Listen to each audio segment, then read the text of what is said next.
Michael Truscott. I'm 72. I've got FSHD, diagnosed in the late 70s, and we've got 4 children, 9 grandchildren, and this is where I'll get into trouble, 11 great-grandchildren. And I'm Shirley, Mike's wife. We've been married now for 53 years, and as Mike said, we have 4 children, and of course their partners as well, and grandchildren with their partners. So when we all get together, it's quite a huge family. Prior to the late 70s, I was aware that my mum had difficulties walking and etc.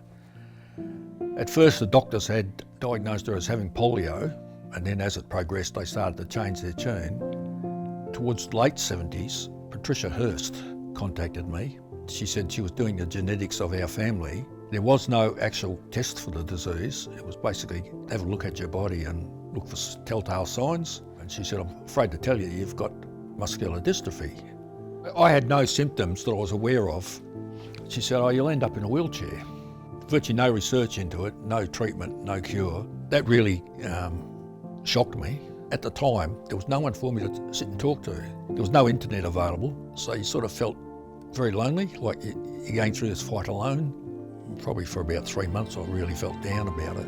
So we made a decision just to get on with life. We were worried in the very beginning about how Mike was going to cope if he went along the same lines as his mum did, but we were lucky enough that wasn't to be. One of the things we wanted to do when I retired, which was a considerable amount of travelling, so we'd visited 55 countries in total. One of my things ever since I was a kid was to sail through the Suez Canal.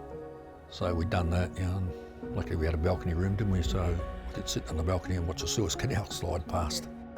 When I finally got in contact with MDWA, Leslie Murphy was the contact.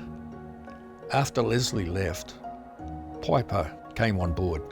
I found it good because we met people through that, which was one of the important things I wanted to do. I wanted to meet people in a similar position to me, because you do find with a disease like this, you do tend to lose a lot of your friends because you can't go with them all the time.